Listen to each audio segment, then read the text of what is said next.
पुराने समय की बात है। नगर में रहने वाला एक सबल नाम का लड़का अपनी जिंदगी से बहुत निराश था। उसके निराश का कारण यह था कि अब वह कुछ भी नहीं कर रहा था। उसके माँ बाप उसे ताने मारते कि तेरे सारे मित्र कुछ ना कुछ कर रहे हैं, लेकिन तू अभी भी घर पर बैठा हुआ है। मित्रों के बीच भी अक्सर उसका मजाक ही बनता। वह कहीं जाता तो लोग उसे पूछते क्या कर रहे हो। उसे यह बताने में बड़ी शर्म महसूस होती कि अभी वह कुछ भी नहीं कर रहा। धीरे धीरे उसने रिश्तेदारों के यहाँ जाना और लोगों से मिलना जुलना कम कर दिया। वह ज़्यादातर समय अपने घर में ही बैठा रहता।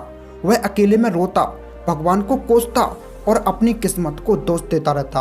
अब उसे अपनी जिंदगी बोझ सी लगने लगी। कभी कभी वह सोचता कि जब वह कुछ करने के लायक ही नहीं है तो फिर उससे जिंदा रहने का कोई फायदा नहीं, उसे तो मर जाना चाहिए।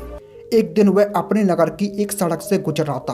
तभी उसने देखा एक गुरु दुख के ऊपर प्रवचन दे रहे हैं। वह भी उस भीड़ में शामिल हो गया और गुरु के प्रवचन सुनने लगा।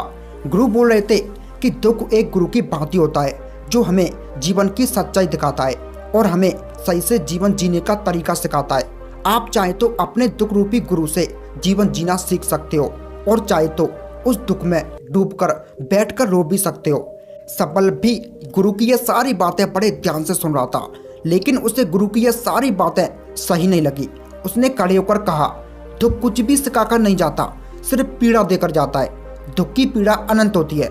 ऐसा लगता है कि उसके बाद कुछ भी नहीं होने वाला, कुछ भी नहीं मिलने वाला। मृत्यु भी उसके सामने झूठी लगने लगती है। गुरु ने कहा, आखिर क्या दुख है तुम्हें? सफल ने अपना सारा दुख गुरु के समक्ष कह सुनाया और पूछा, क्या आपके पास मेरे इस दुख का कोई समाधान है? यह सुनकर गुरु मुस्कुराए और कहा, जिस दिन तुम्हारे जीवन में सच्चा दुख आए उस दिन मेरे पास आना, मैं तुम्हारे दुखों का समाधान अवश्य ही करूंगा। इतना कहकर गुरु वहां से चले गए। सबल ने सोचा, क्या मेरा दुख सच्चा नहीं है? क्या जिस दुख से मैं गुजर रहा हूँ वह झूठा है? कोई भी मेरे दुख को नहीं समझता। जब माँ बाप ही नहीं समझ पाए तो गुरु क्या समझेंगे? अपने दुखों से परेशान होकर सबल ने एक निर्णय लिया कि अब वह कुछ करके दिखाएगा। उसने एक छोटा सा व्यापार शुरू किया, लेकिन उसमें उसे सफलता नहीं मिल रही थी। लेकिन उसके घर वाले खुश थे, कुछ तो प्रयास कर रहा है। वह अपने व्यापार में जुटा रहा और धीरे धीरे सफलता उसे मिलने लगी। फिर उसने रफ्तार पकड़ ली। सिर्फ 3 साल के अंदर वह एक बड़ा आदमी बन गया। अब सबल के चारों तरफ ऐसे बहुत से लोग थे जो उसकी चिंता करते, उसे पसंद करते, उसके काम की प्रशंसा करते थे। अब उसके घर वाले भी उसकी प्रशंसा करते करते थकते नहीं थे। दिन प्रतिदिन उसके मित्रों की संख्या बढ़ती जा रही थी। अब वह अपनी जिंदगी से बहुत खुश था। उसके कुछ मित्रों ने उसे सलाह दी कि जब तुम बड़े व्यापारी बनकर इतना खुश हो तो सोचो, अगर तुम इस नगर के, इस राज्य के सबसे बड़े व्यापारी बन जाओगे तो तुम्हारे पास कितना सुख होगा, कितने लोग तुमसे जुड़ना चाहेंगे, तुम्हारा कितना यश फैलेगा। स्वयं राजा भी तुमसे मित्रता करना चाहेंगे और जरूरत पड़ने पर तुमसे धन उधार भी लेंगे। मित्रों की यह बात सबल के मन में घर कर गई। अब उसने और धन कमाने का प्रयास शुरू कर दिया, लेकिन उसे यह सब जल्दी चाहिए था। वह सब कुछ प्राप्त करने में अपना ज़्यादा समय बर्बाद नहीं करना चाहता था। इसलिए उसने ऐसे भी कार्य करने शुरू कर दिए जो उचित नहीं थे। उसने बड़ी मात्रा में अपने मित्रों से उधार लेना शुरू कर दिया। ज़्यादा मुनाफा कमाने के लालच में अपने सामान में मिलावट करने लगा। उसने दूसरे व्यापारियों के खिलाफ षड्यंत्र भी रचे। उसने डराया धमकाया। जैसा जैसा उसके मित्र कहते गए वही करता गया। वह इन तरीकों से ज़्यादा धन तो कमा रहा था, लेकिन अब उसके जीवन में सुकून नहीं था। उसके मन की शांति गायब हो गई थी। उसे रातों में नींद नहीं आती थी। वह किसी उधेड़ मूड में लगा रहता था। सुख साधन की सारी वस्तुएं होने के बाद भी उससे कोई सुख नहीं मिल रहा था। एक दिन सबल अपनी बग्घी में सवार होकर कहीं जा रहा था। तभी रास्ते में उसे गुरु का एक आश्रम दिखा। वह गुरु के पास जाकर बोला, गुरुदेव, आपने कहा था जब तुम्हारे जीवन में सच्चा दुख आए तब मेरे पास आना। मैं अब बहुत दुखी हूँ। मेरी रातों की नींद गायब हो गई है। मुझे कहीं सुकून नहीं मिल रहा।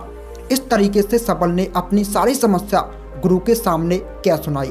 गुरु ने कहा, जब तुम मुझसे पहली बार मिले थे तब भी तुम किसी दुख के बारे में बात कर रहे थे। तुमने उस दुख से क्या सीखा?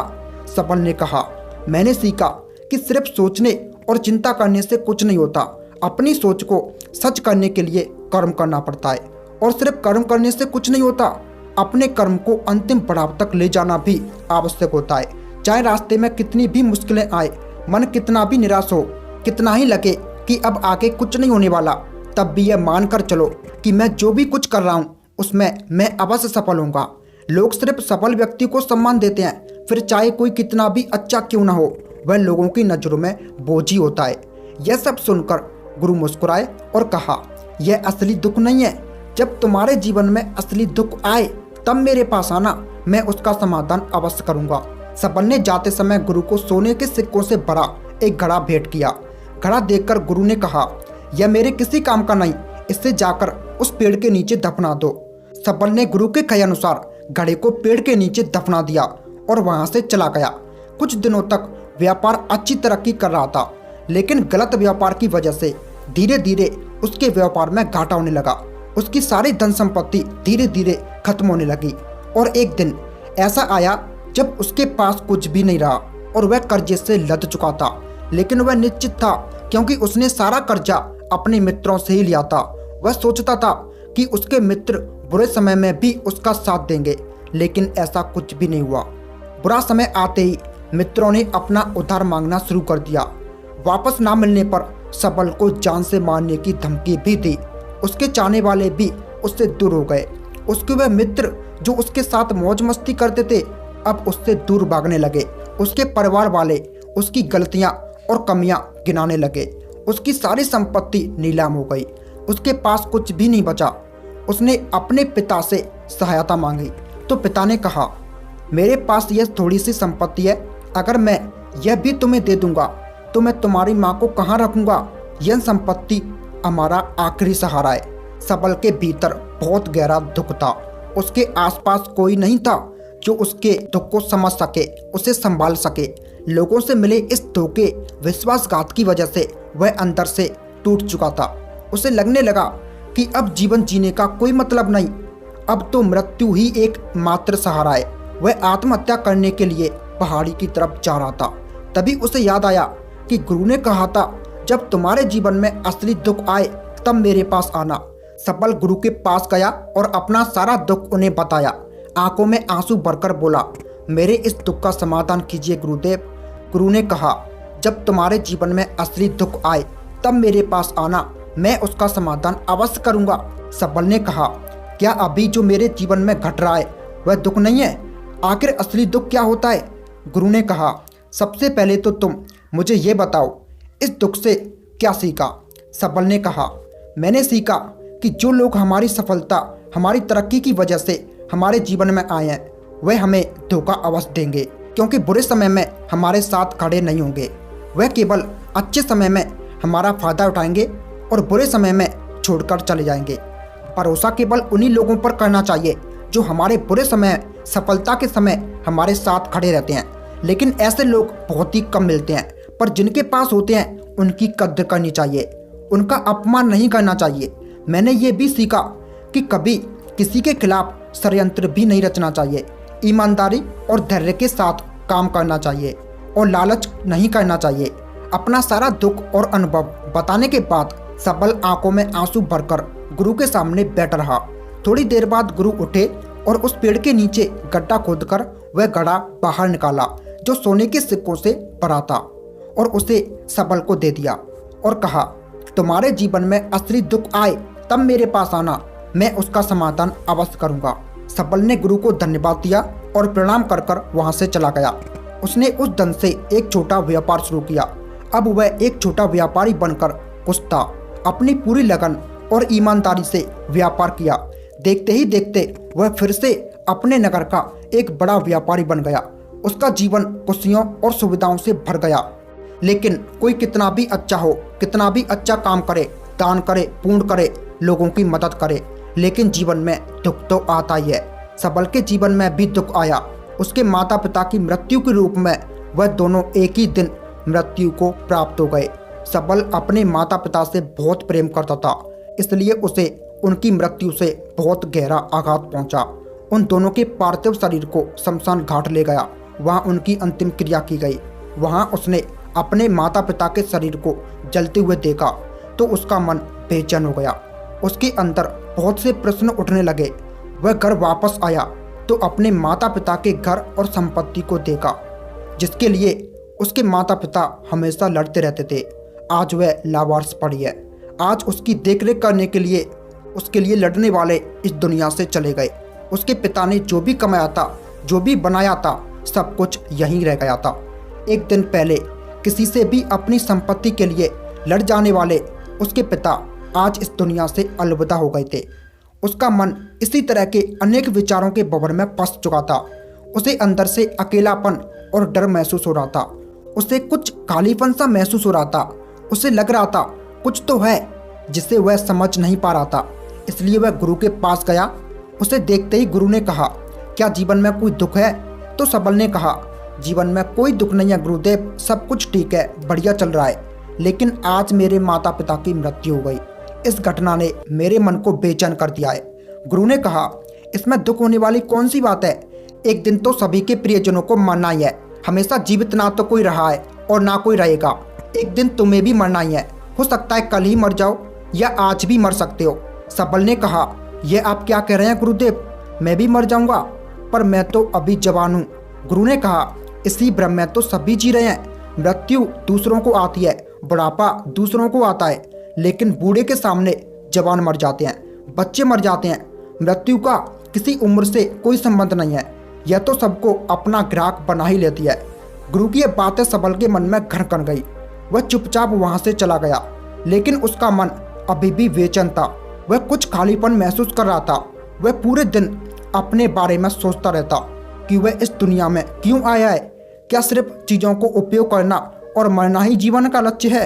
ऐसे बहुत से प्रश्न उसके मन में लगातार उठ रहे थे, लेकिन उसका उत्तर नहीं मिल पा रहा था। उसका दुख दिन प्रतिदिन बढ़ता जा रहा था।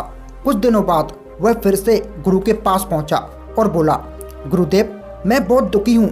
मैं यह नहीं जान पा रहा हूँ कि मैं कौन हूँ, इस दुनिया में मैं क्यों आया हूँ। यह सुनकर गुरु मुस्कुराए और कहा, आज पहली बार तुम्हारे जीवन में सच्चा दुख पैदा हुआ है।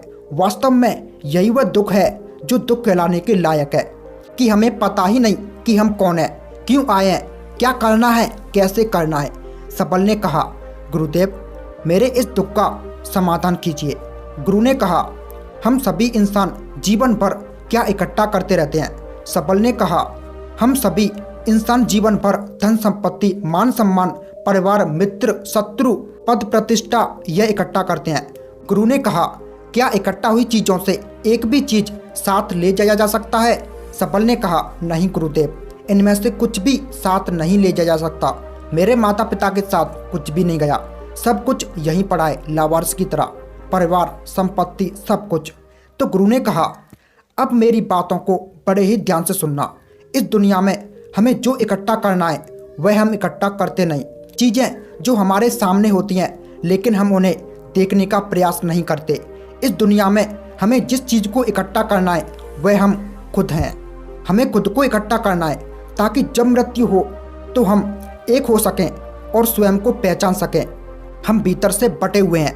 हम बटे हुए हैं प्रेम में, नफरत में, क्रोध में, जलन में, धन में, संपत्ति में, पद में, प्रतिष्ठा में, मान में, पहचान में, धर्म में, जाति में। ऐसे ही सैकड़ों, हजारों और वासनाओं से हम बटे हुए हैं। हम टुकड़ों में जीवन जी रहे हैं। इस बंटवारे की वजह से हमारे पास इतना भी समय नहीं है, इतनी भी ऊर्जा नहीं है कि हम मुड़कर एक बार अपने भीतर देख सकें। वास्तव में जिस धन की कमी, सुविधाओं की कमी, मान सम्मान की कमी को लोग दुख समझते हैं और जीवन भर उसे दुख बोलकर रोते रहते हैं, उनका समाधान खोजने का प्रयास करते हैं, उन्हें उनका समाधान कभी मिलेगा ही नहीं। क्योंकि जिन्हें लोग दुख कहते हैं वह असली दुख है ही नहीं। वह तो सिर्फ इंसान की चाहत है, उसकी इच्छा है, जिसकी पूर्ति कभी नहीं की जा सकती।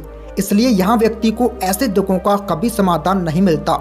इसलिए इन सब के ऊपर अगर अपने दुखों का परम समाधान चाहिए तो सबसे पहले अपने आप को इकट्ठा करो। अपनी ऊर्जा को इस संसार से वापस खींचो और एकत्रित करो। अपने ऊपर ध्यान दो, खुद पर ध्यान लगाओ। पहले अपने आप को पहचान लो, ऐसे ही बिखरते हुए मत चलो।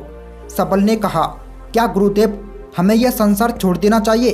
अपनी सभी इच्छाओं को मार देना चाहिए? किसी से प्रेम नहीं करना चाहिए? धन संपत्ति इकट्ठा नहीं करनी चाहिए? मान सम्मान की आशा छोड़ देनी चाहिए? गुरुदेव ने कहा, एक बिखरे हुए मनुष्य के अंदर से कामनाएं, इच्छाएं और वासनाएं ऐसे ही निकलती हैं जैसे पहाड़ से कोई पत्थर गिर रहा हो जिस पर पहाड़ का कोई नियंत्रण नहीं है सिवाय देखने, परेशान होने और खोने के।